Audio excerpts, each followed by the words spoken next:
1-to-1 ஆன்மீக நேயர்களுக்கு அன்பு வணக்கம். நம்ம சேனலில் தொடர்ந்து சுவையான பல ஜோதிட விழிப்புணர்வு நிகழ்ச்சிகளை பார்த்துட்டு வரோம்.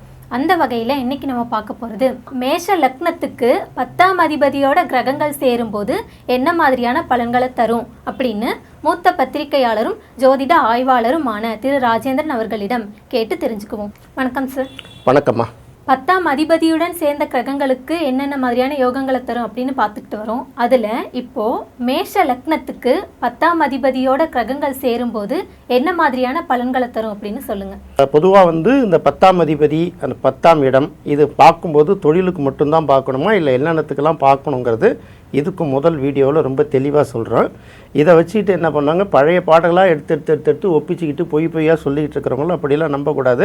காலத்துக்கு தகுந்த மாதிரி சில சூழ்நிலைகளை நம்ம மாற்றிக்கணுங்கிறதையும் ரொம்ப தெளிவுபடுத்திகிட்ருக்கோம். பழைய பாடல்கள் எல்லா இடத்துக்கும் பொருந்த சில இடங்களில் தவறாக போகுங்கிறதுக்காக தான் இப்போ நம்ம லக்ன வயசாக பார்க்க போகிறோம். இப்போ மேஷ லக்னம் அப்படின்னு எடுக்கும்போது மேஷ லக்னத்துக்கு 10ஆம் இடத்துக்கு உரிய கிரகம் சனி. இப்போ முதல்ல அதை பார்க்கணும். அப்போ மேஷ லக்னத்துக்கு 10ஆம் இடத்துக்குரிய கிரகம் சனின்னா 10ஆம் இடத்துக்கு மட்டும் உரிய கிரகமா அப்படின்னு கேட்டால் கிடையாது. 11ஆம் வீட்டுக்குரிய கிரகமும் சனி தான். அப்போ 10ஆம் அதிபதி 11ஆம் அதிபதி இரண்டுமே சனி. இப்படி பார்க்கும்போது ஃபஸ்ட்டு என்ன எடுக்கணும்னு கேட்டிங்கன்னா, 10ஆம் அதிபதிக்கு நீங்கள் தொழில் ஸ்டேட்டஸ் எடுத்துட்டிங்கன்னா 11ஆம் அதிபதிக்கு இங்கே நீங்கள் லாபத்தை எடுக்க முடியாது. ஏன்னா மேஷ லக்னத்துக்கு சனியே பாதகாதிபதி. அப்படி பார்க்கும்போது 10ஆம் அதிபதி வலிமையாக இருந்தால் அதுவும் ஒரு வகையில் பாதிப்பு, மறைந்து போயிருந்தால் அதுவும் ஒரு வகையில் பாதிப்பு. இதுக்கு இடைப்பட்டு தான் நீங்கள் இந்த 10ஆம் இடத்தையே பார்க்க வேண்டிய ஒரு சூழல் உருவாகும். ஏன் நம்ம அப்படி சொல்கிறோம் அப்படின்னு கேட்டிங்கன்னா, மேஷ லக்னத்துக்கு 10ஆம் அதிபதி வலிமை பெற்று இப்போ சனி ஆட்சி உச்சம் பெற்றிருந்ததுன்னு வச்சுக்கோங்களேன். இப்போ 10ஆம் இடத்துலையே சனி இருந்தால் நம்ம என்ன சொல்லுவோம், ஒரு பக்கம் அது கர்மயோகம்னு சொல்லுவோம். தொழிலில் பெரிய அளவுக்கு பாதிப்பு இருக்காது. இருந்தாலும் பார்த்திங்கன்னா நம்மளுடைய உழைப்புகள் எல்லாமே பார்த்திங்கன்னா நமக்கு பயன்படாது, மற்றவர்களுக்கு அதிக அளவுக்கு பயன்படும். உழைப்பு திறமை எல்லாமே நம்புது. ஆனால் அதில் வரக்கூடிய லாபத்தை முழுமையாக அறுவடை செய்பவர் அடுத்தவருக்கு அந்த பலன் போய் சேருங்கிறதுனால இந்த 10ஆம் அதிபதி 10ஆம் இடத்திலே இருந்தால் அது ஒரு வகையில் மற்றவருக்கு யோகமாக வேலை பார்க்குங்கிறத நம்ம உதாரணத்தோடு சொல்கிறோம். கர்மயோகங்கிற விஷயத்தை சொல்லுவோம். சரி, இதே 10ஆம் அதிபதி 11ஆம் இடத்தில் இருந்தால் 11ஆம் இடத்துக்குரிய கிரகமும் சனி தான், கும்பத்துக்குரிய கிரகம். அங்கேயே சனி உட்காரும்போது பாதகாதிபதி பாதகஸ்தானத்திலே உட்கார்ந்துருந்தா நிம்மதியாக மனுஷனை வாழ முடியுமா? அதனால் அதையும் சேர்த்து சொல்லணும். அதே போல் பாதகாதிபதி 7ஆம் இடத்தில் உச்சம் பெற்றிருந்தால் அது என்ன மாதிரி பலனை கொடுக்கும், எங்கெங்கே பிரச்சனையை கொடுக்கணும்னு பார்க்கணும்ல.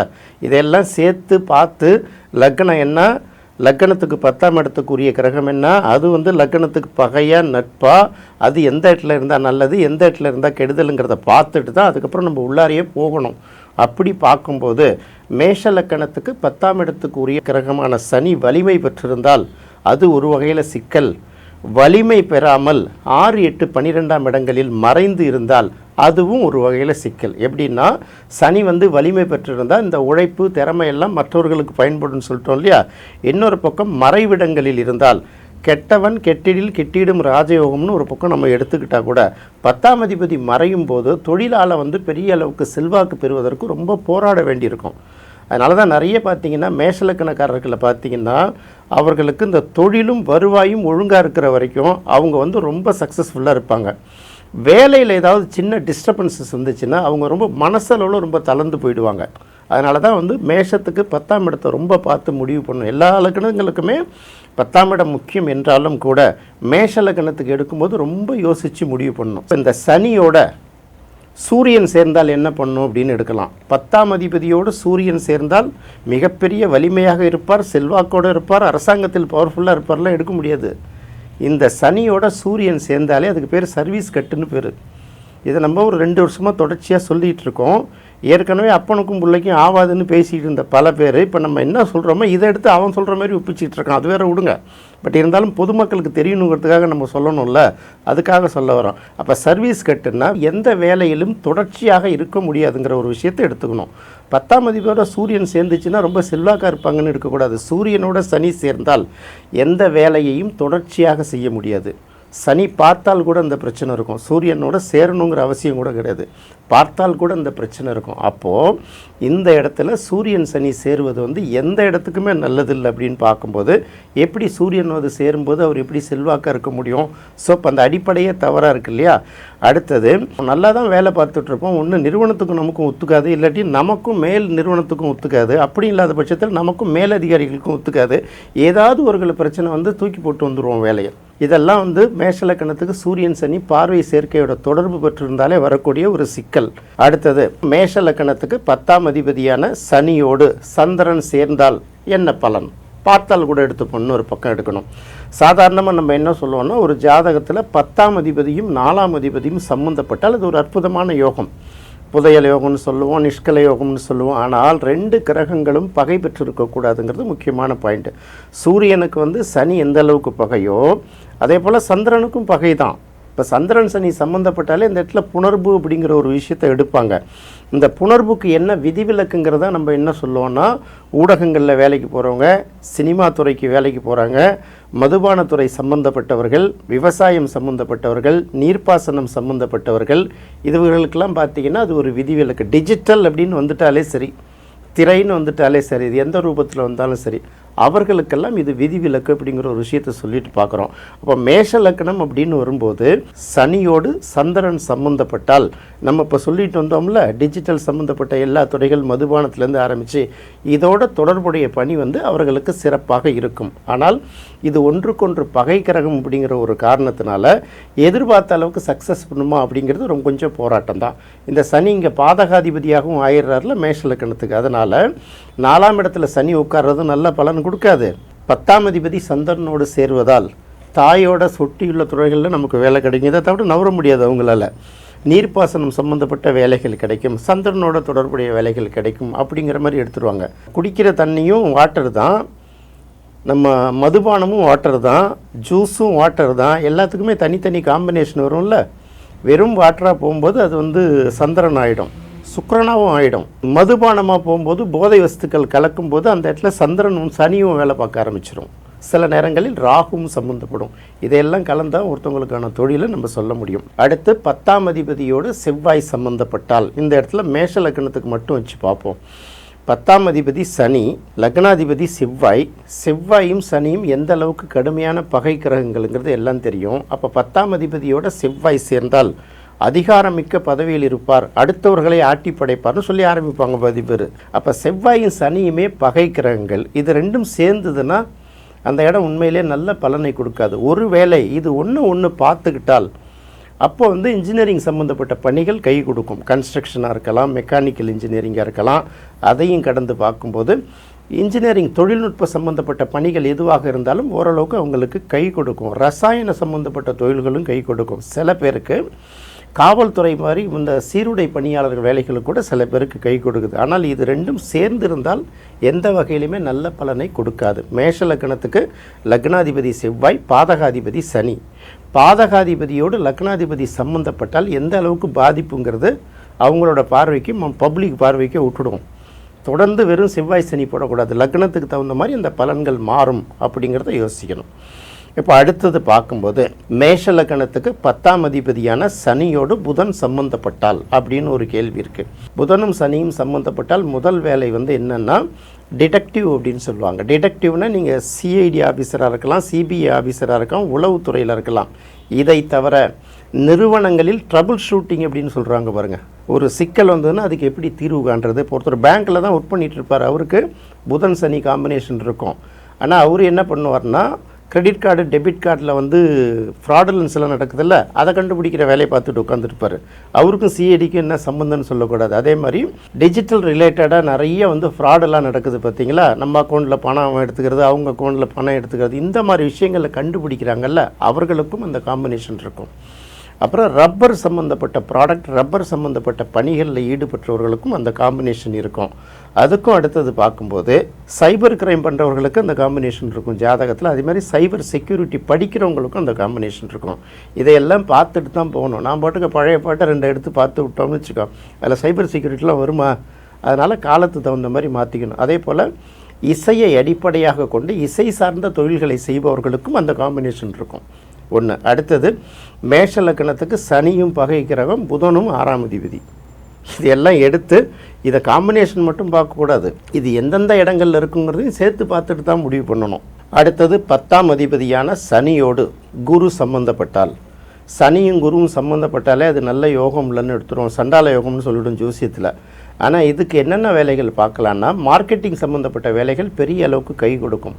நிர்வாகிகள் படிக்கிறவர்களுக்கு நல்ல கை கொடுக்கும். MBA எல்லாம் படிக்கிறாங்கல்ல, அவர்களுக்கு வந்து இது பெரிய அளவுக்கு கை கொடுக்கும். இன்னும் சொல்லப்போனால் இந்த நிலங்களில் இருக்கக்கூடிய இந்த லிட்டிகேஷன், லோன், இந்த சம்மந்தப்பட்ட பிரச்சனைகள்லாம் அனலைஸ் பண்ணி கொடுக்குறாங்கல்ல, புது புது அக்ரிமெண்ட்ஸ் எல்லாம் போடுறாங்கல்ல, இவர்களுக்கெல்லாம் இந்த காம்பினேஷன், அது சம்மந்தப்பட்ட கல்வி, அது சம்மந்தப்பட்ட பணிகள் நல்லாயிருக்கும். அது இருக்கிற இடத்த பார்த்து முடிவு பண்ணணும்.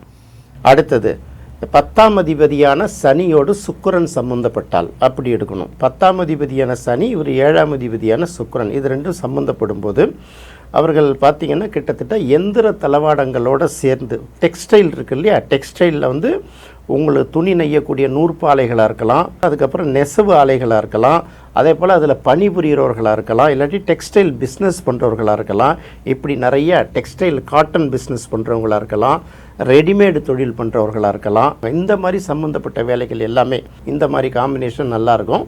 எல்லாத்துக்கும் மேலே இது எந்த இடத்துல இருக்குது, 12 கட்டத்தில்னு பார்த்து இன்னொரு பக்கம் முடிவுக்கு வரணும்.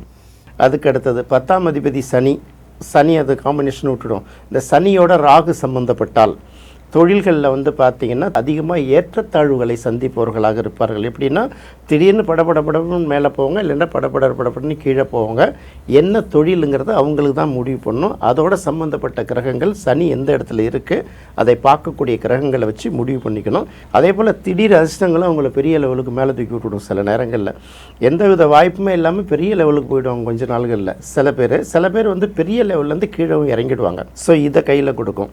கேதுவோட சனி சேரும்போது, சனியோட கேது எங்கே சேர்ந்தாலுமே மன உளைச்சலையும் தேவையில்லாமல் தொழில் பாதிப்பையும் கொடுக்கும். இப்போ நான் சொன்னது வந்து முழுக்க மேஷ லக்னத்துக்கு மட்டும் சொல்லிட்டு வந்துட்டுருக்கேன். மேஷ லக்னத்தை அடிப்படையாக வச்சு பார்க்கும்போது 10ஆம் அதிபதியோடு சேர்ந்த கிரகங்கள்லாம் கிட்டத்தட்ட இப்படி தான் பலன் கொடுக்குங்கிறது. இதுவே இந்த ஜென்ரல் தான், நிறைய டெப்த்தாக விஷயங்களை நான் சொன்னால் கூட இதுவே பொதுவான விஷயந்தான். இதை பொறுத்தவரையில் மற்ற இந்த 12 கட்டங்களில் இந்த காம்பினேஷன் எங்கே இருக்குன்னு பார்த்து தான் நம்ம அடுத்த லெவலுக்கே போக முடியும். ஏன்னா இந்த 2 கிரகத்தோடு முடிஞ்சிட போகிறதில்ல, 3ஆவதாக ஒரு கிரகம் இதோட சம்மந்தப்படலாம்ல. செவ்வாய் சனி இருக்கும், அதுக்கு குரு பார்வை கிடைச்சிருக்கலாம். செவ்வாய் சனியோட சூரியன் தொடர்பு கொண்டு இருக்கலாம், செவ்வாய் சனியோட புதன் கூட தொடர்பு கொண்டு இருக்கலாம். சில இடங்களில் 2க்கு மேற்பட்ட கிரகங்கள் தொடர்புகள்லாம் வரும் இல்லையா. இதையெல்லாம் பார்த்து நவீன காலங்களுக்கு ஏற்ற மாதிரி பாட்டு பாடாமல் பார்த்து கரெக்டாக பலனை சொல்லணும். ப்ராக்டிக்கலாக அந்த துறை சம்மந்தப்பட்ட ஜாதகர்கள் ஒரு துறையில் இருக்காங்கன்னா அவங்க எனக்கு இந்த காம்பினேஷனில் இருக்குது, எதனால் அந்த பணிக்கு போனாங்க அப்படின்னு பார்க்கும்போது தான் நம்ம அதில் நிறைய கண்டுபிடிக்க முடியும். அதெல்லாம் பார்த்து கண்டுபிடிச்சி தான் பலன் நம்ம சொல்லும்போது ஓரளவு, இது கூட வந்து 100% 80%லாம் கிடையாது, இதுவே ஒரு 40% பலன் தான். இதை கூட சொல்வதற்கு நம்ம முயற்சி பண்ணுறது இல்லைங்கிறது தான் ரொம்ப வருத்தமாக இருக்குது. இதே 10ஆம் அதிபதி வக்ரம் ஆகும்போது பலன்கள் மாறும் அப்படின்னு சில பேர் சொல்கிறாங்களே சார். வக்ரம், அதிசாரம், இது ரெண்டுமே கிட்டத்தட்ட பார்த்தோன்னா, இப்போ அதிசாரம்னா தான் இருக்கிற இடத்துலேருந்து இந்த கிரகம் வந்து கொஞ்சம் அட்வான்ஸாக ஃபார்வேர்டில் போகிறது. வக்ரம்ங்கிறது பின்னோக்கி போகிறது. இதில் வந்து நீங்கள் பிறக்கிற நேரம் வக்ரம்னு சொல்லக்கூடிய கிரகம் எந்த இடத்துல இருக்கோ அதே இடத்துல தான் இருக்குன்னு நம்ம கணக்கில் எடுத்துக்கணும். அப்போ 10ஆம் இடத்துல வக்ரமாக இருந்தாலும் அதே தான், 5ஆம் இடத்துல வக்ரமாக இருந்தாலும் அதே தான். அப்போ வக்ரமாக இருக்கிறதுனால ஜென்ம ஜாதகத்தில் வக்ரமாகி இருக்கக்கூடிய கிரகங்கள் எந்த தாக்கத்தையும் ஏற்படுத்தாது. அதை வைத்து சொல்லக்கூடிய பலன்கள் எல்லாமே தவறாக போயிடும். இதுக்கு எப்படி பார்க்கணும் அப்படின்னு கேட்டிங்கன்னா, இப்போ நம்ம பிறந்த ஜாதகத்தில் சில கிரகங்கள் வக்ரமாக இருந்ததுன்னா இதுவே வந்து கோச்சாரத்தில் அந்த கிரகங்கள் வக்ரமாகி நிவர்த்தியாகக்கூடிய அந்த இடைப்பட்ட காலகட்டம் இருக்குல்ல, இது வந்து நமக்கு நல்ல பலனை கொடுக்கும். கூடுமான வரைக்கும் அந்த நேரத்தில் நமக்கு நிறைய மாற்றங்கள் கிடைக்கும். இன்னும் குறிப்பாக சொல்ல போனால் அது என்ன பலனை கொடுக்கும்னா பாசிட்டிவான பல மாற்றங்களை கொடுக்கும். பொதுவாக வக்ர கிரகங்களை எப்போது கணக்கு எடுத்துக்கணும்னா பிரசன்ன ஜோதிடத்துக்கு மட்டும்தான் வந்து வக்ர கிரகங்களை வந்து நம்ம கணக்கில் எடுத்துக்கணும். ஏன்னா ஒரு கேள்வி கேட்பாங்க, இந்த கேள்விக்கு நம்ம பதில் சொல்வதற்கு இந்த பாவங்களுக்குரிய கிரகம் அந்த பாவங்களுக்குரிய கிரகம்னு கேள்விக்கு தகுந்த மாதிரி மாறும். அந்த கேள்விக்கு தகுந்த மாதிரி மாறும்போது அந்த கிரகம் வக்ரம் அடைந்திருக்கும் போது இப்போ நம்ம அந்த பலன் சொன்னோம்னா சரியாக வராது, கேள்வி வந்து தவறாக போகும். அதனால் இந்த கிரகம் வக்ரம் நிவர்த்தியான பிறகு நம்ம அந்த கேள்வியை சொல்லலாங்கிறதுனால இந்த வக்ரம்ங்கிறது ஜென்ம ஜாதகத்துக்கு எந்த வகையிலும் பொருத்தாது. கிருஷ்ணமூர்த்தி பத்ததி அப்படின்னு ஒரு சிஸ்டம், கேபி சிஸ்டம்னு சொல்லுவோம்ல, அவருடைய கேள்விகளில் இது ஒரு முக்கியமான கேள்வி. எல்லா ஸ்டூடெண்ட்டுகளும் கேள்வி கேட்கும்போது அவர் இந்த தெளிவாக சொல்லியிருப்பார். வக்ர கலகங்களை வந்து ஜென்ம ஜாதகத்தோடு எப்போதும் அதை ஒட்டி பலனை சொல்லக்கூடாது, இது வந்து முழுக்க முழுக்க பிரசன்னத்துக்கு மட்டும்தான் பலன் கொடுக்கப்படும் அப்படின்னு ரொம்ப தெளிவாக சொல்லிவிட்டு அதுக்கு சில உதாரணங்களையும் சொல்லியிருப்பார். இப்போ இவங்களுக்கு என்னன்னா வக்ரம்னா அப்படியே 8ஆம் இடத்துல இருக்கிறது 7ஆம் இடத்துக்கு போயிடும்னு நினச்சிட்டு கணக்கு சொல்கிறது, அப்படிலாம் சொல்லக்கூடாது. வசந்தன் ஐயா கூட கேட்பார், வக்ரமானா என்ன, அதே கட்டத்தில் தானே இருக்குது, சப்போஸ் பின்னாடி கட்டத்துக்கு போயிருந்தால் எத்தனாம் இடமோ அதை எடுத்துக்கோ, அவ்வளோதான் சொல்லுவார். இப்போ இன்னும் கொஞ்சம் நாளில் சனி வக்கரமாக போகுது. சனி வக்கரமாகுது போதுன்னு நம்ம என்ன பண்ணணும், நம்ம கொஞ்சம் யோசிச்சு தானே முடியும். இருங்க ஏற்கனவே வந்து வக்கரமாக இருக்குது, அது வந்து வக்கர நிவர்த்தி ஆகட்டும்பாங்கள்ல, அது சொன்ன பிறகு தானே வேறு விஷயங்கள் நம்ம எடுப்போம். அதே போல் இதுக்கும் அப்படி தான் சொல்லுவாங்க. புதன் இப்போ வக்கரமாக இருக்குங்க, இப்போ ஜோசியம் பார்க்க வேணாங்க அப்படிம்பாங்க. அது வக்கர நிவர்த்தியான பிறகு போய் பார்க்க போகிறீங்க. இது ஒன்லி பிரசன்னத்துக்கு மட்டும், கோச்சாரத்துக்கு மட்டும்தான். இதை போட்டு அதில் குழப்புறாங்கங்கிறது வந்து அவங்களும் தேவையில்லாமல் குழம்பி மக்களையும் குழப்புற விஷயமாக தான் பார்க்கணும். அதனால் எதுக்குமே ஜென்ம ஜாதகத்தை பொறுத்தவரை வக்கரத்தை வந்து பெரிதாக எடுத்துக்கொள்ள வேண்டாம். அதுக்கான கணக்கும் இந்த இடத்துல செட் ஆகாதுங்கிறது தான் நம்ம சொல்கிறதில்ல, நிறைய ஆராய்ச்சியாளர்கள். இப்போ நம்ம சொல்கிறவங்க எல்லாமே வந்து உலக புகழ்பெற்ற ஆராய்ச்சியாளர்கள் சொல்கிற கணக்கு தான். அதுக்கு தான் அவங்க எக்ஸாம்பிளோடு சொல்லுவாங்க. அந்த மாதிரி நூல்களை வாங்கி படிக்கும்போது ஏற்கனவே இப்படி சொல்லுவாங்க, ஆமாம் நான் ஏற்கனவே அப்படி தான் சொன்னேன், இப்போ அந்த புத்தகங்கள்லாம் பார்த்து படித்த பிறகு இப்போ தான் தெரியுது, மாற்றிப்பாங்க டக்குன்னு. அதனால் அது பெருசாக எடுத்துக்க வேணாம். மேஷ லக்னத்துக்கு 10ஆம் அதிபதியுடன் சேர்ந்த கிரகங்கள் என்ன மாதிரியான பலன்களை தரும் அப்படின்னு தெளிவாக சொல்லியிருக்கீங்க. அதோட ஜென்ம ஜாதகத்தில் வக்ரமடைந்த கிரகங்களை கணக்கில் எடுத்துக்க வேணாம் அப்படிங்கிறதையும் உதாரணத்தோடு சேர்த்து சொல்லியிருக்கீங்க சார். ரொம்ப நன்றி சார். நன்றிம்மா. நேயர்களே, இந்த நிகழ்ச்சி உங்களுக்கு ரொம்ப பிடிச்சிருக்குன்னு நினைக்கிறேன். மீண்டும் மற்றொரு சுவையான நிகழ்ச்சியில் சந்திப்போம். நன்றி, வணக்கம்.